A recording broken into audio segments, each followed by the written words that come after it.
no place like the Q.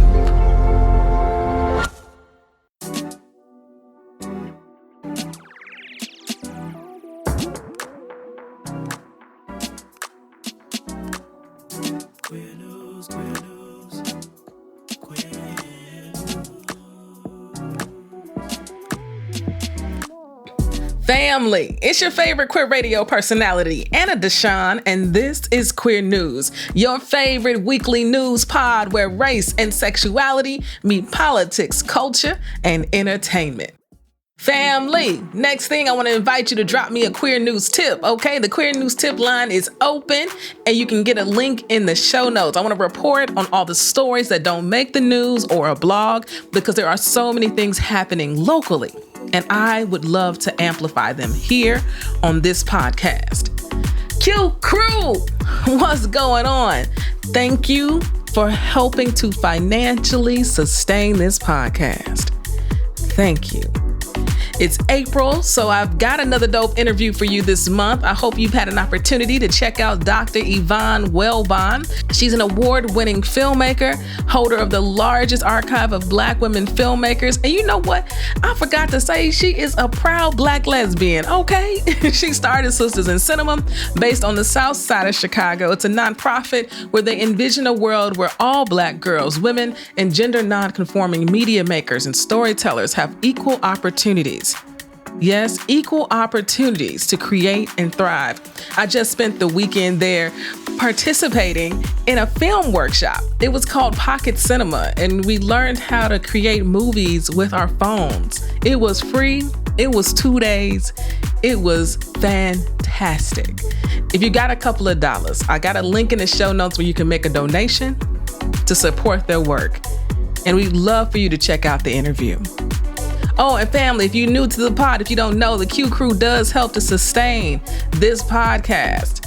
They supplement the costs of hosting, editing, marketing, PR, all the things. So if you believe in the work we do, if you believe LGBTQ stories need to be amplified, if you love and respect how I report on the news and tell our stories, join the QCrew. A link is in the show notes. Now, family, last week we dropped our first episode of the Queer Open Mic hosted by Derek. It's up and available on our YouTube channel. And just another reason for you to go to YouTube and hit the subscribe button and notification bell. We'll be playing those interviews on this feed as well, but it gives you an opportunity to learn and support some queer artists you may not have heard of before. Now for the news. We remember Tee Arnold, a Black trans man who was murdered in Florida. In politics, Democrats introduced a resolution that aligned with the Day of No Silence. In culture and entertainment, 2 lesbian judges make history. Brittney Griner and her wife Cherrelle are expecting their first child. The Chicago Pride Parade is going to be scaled back this year, and hip-hop legend DJ Mister Cee passes away. Let's go. For our top story, Tee Arnold, also known as Legend Billions, we speak your name today. Tee was a 36-year-old Black trans man who was shot in Hallandale Beach, Florida on October the 3rd. Reports say that he actually knew his assailant. This assailant has not been taken into custody. He was shot on the 3rd, rushed to the hospital, and died on April the 7th. I feel like every time I report about a trans person being killed, all I see is just an outpouring of love from their family, from their friends, and Tee was no different.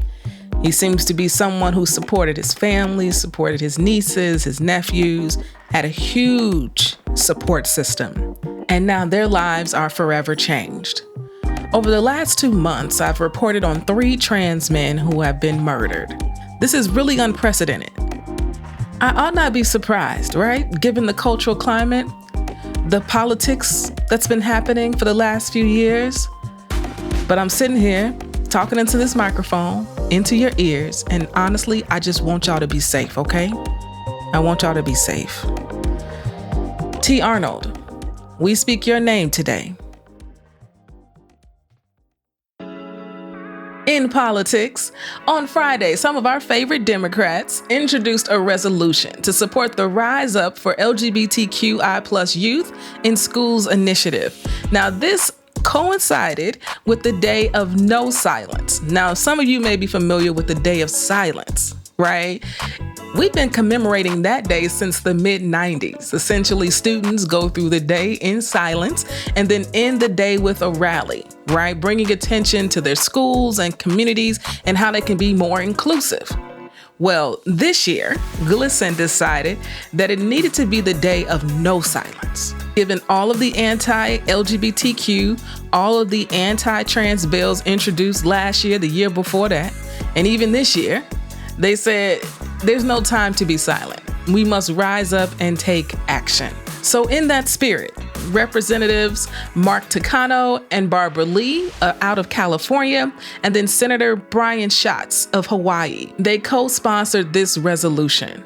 The top of the resolution reads, "This is a call to action to communities across the country to demand equal educational opportunity, basic civil rights protections, and freedom from erasure for all students, particularly LGBTQI+ young people in K-12 schools."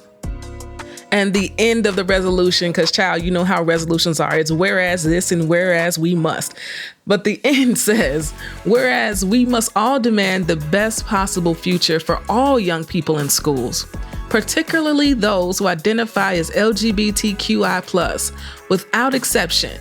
Now, therefore, be it resolved that the House of Representatives, 1, supports the goals and ideas of the Rise Up for LGBTQI+ Youth in Schools initiative in demanding the best possible future for all young people in schools, particularly those who identify as LGBTQI+.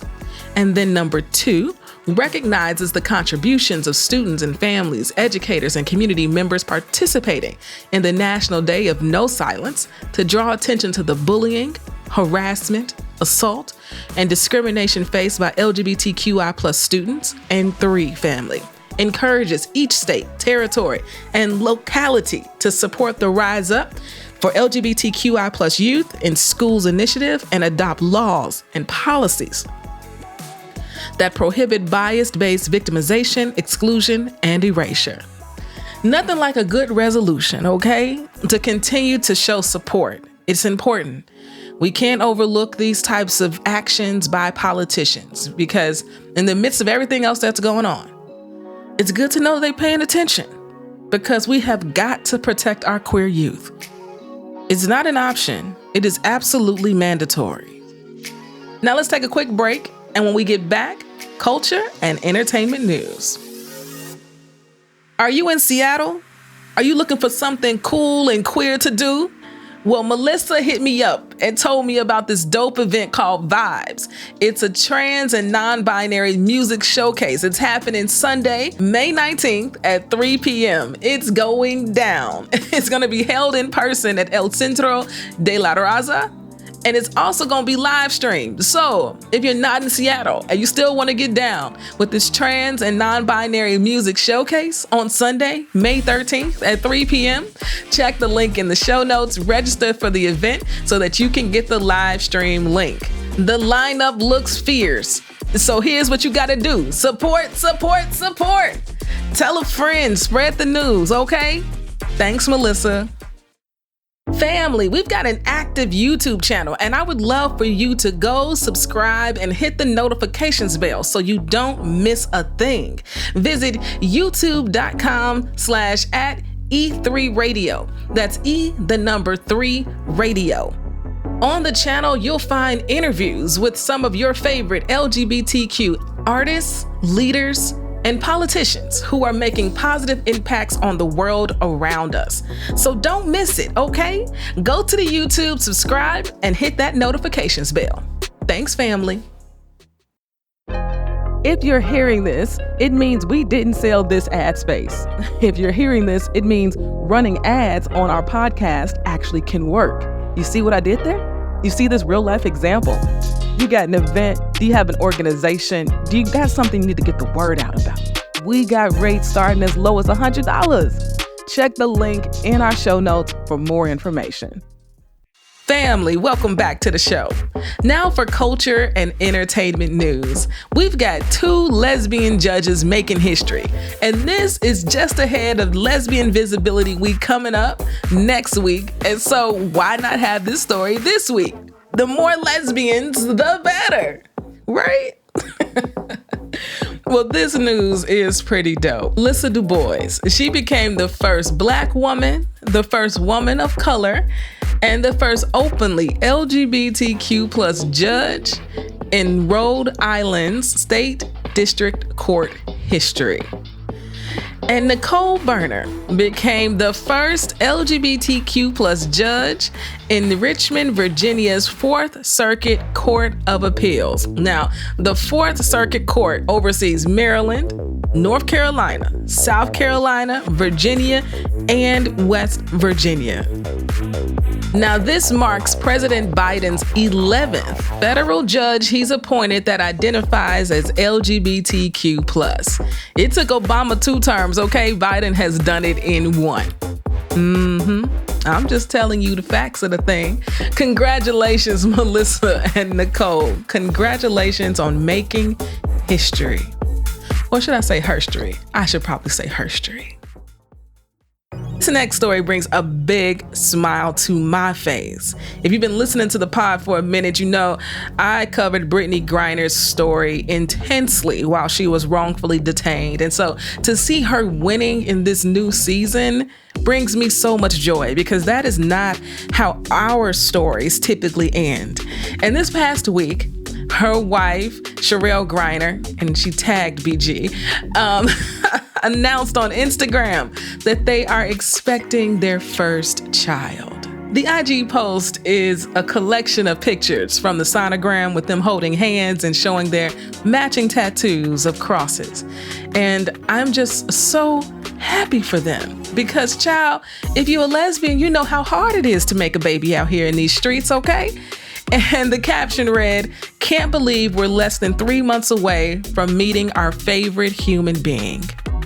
I'm so thrilled for them, and so is everybody else. The post has been liked over 70,000 times, thousands of comments, an outpouring of love and support.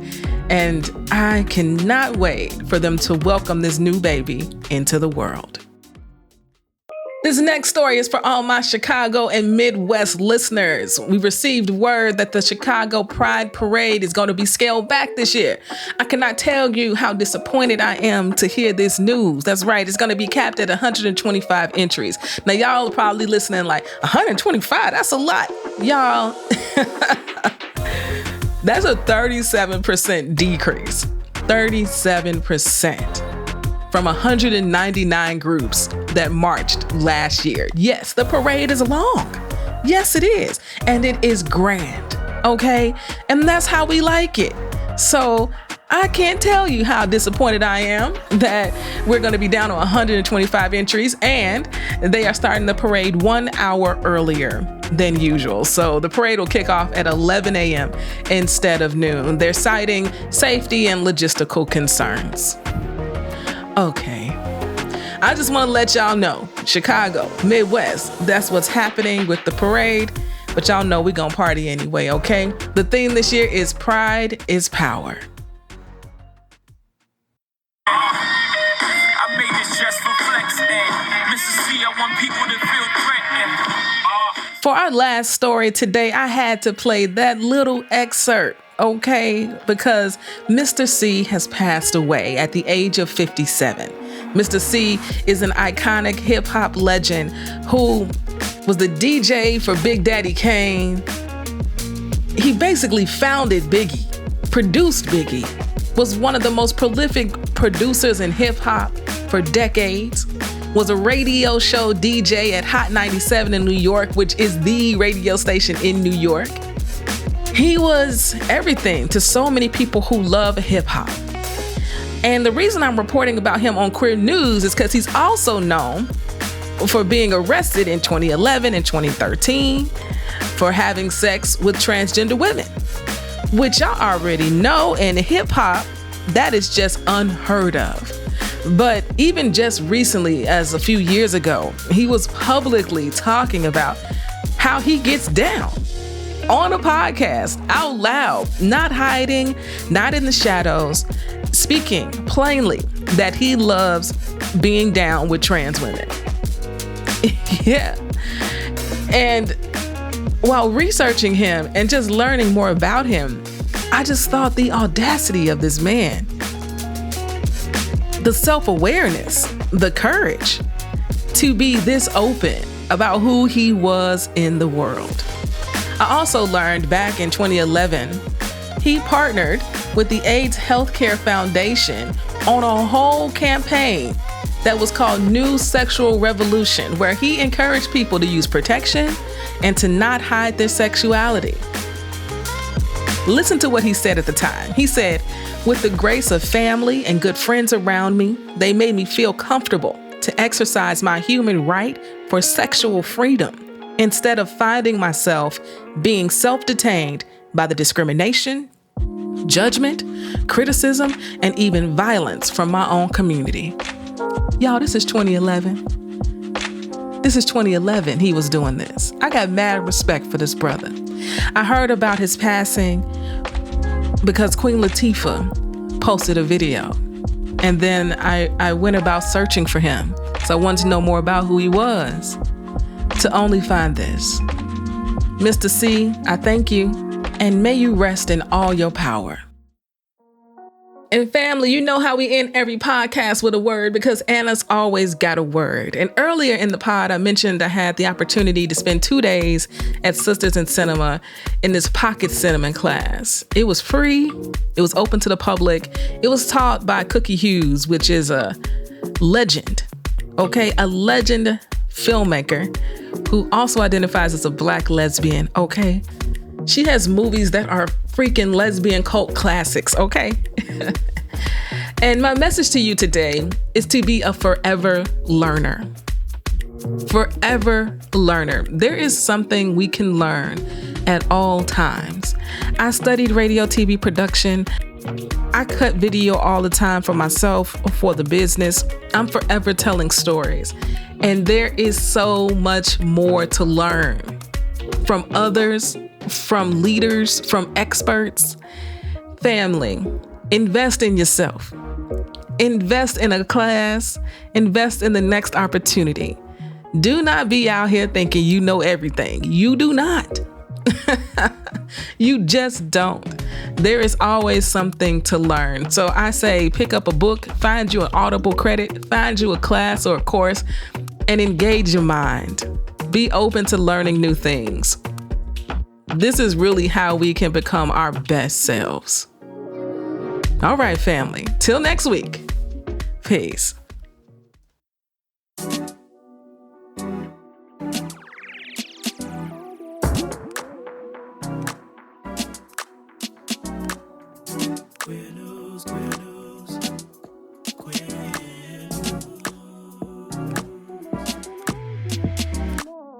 If you've enjoyed what you heard, rate and review us inside your favorite podcasting app. This podcast is written and produced by me, Anna DeShawn. Podcast editing by Ryan Woodhall. And brought to you by E3 Radio and distributed on The Cube. We are Queer News Done Right.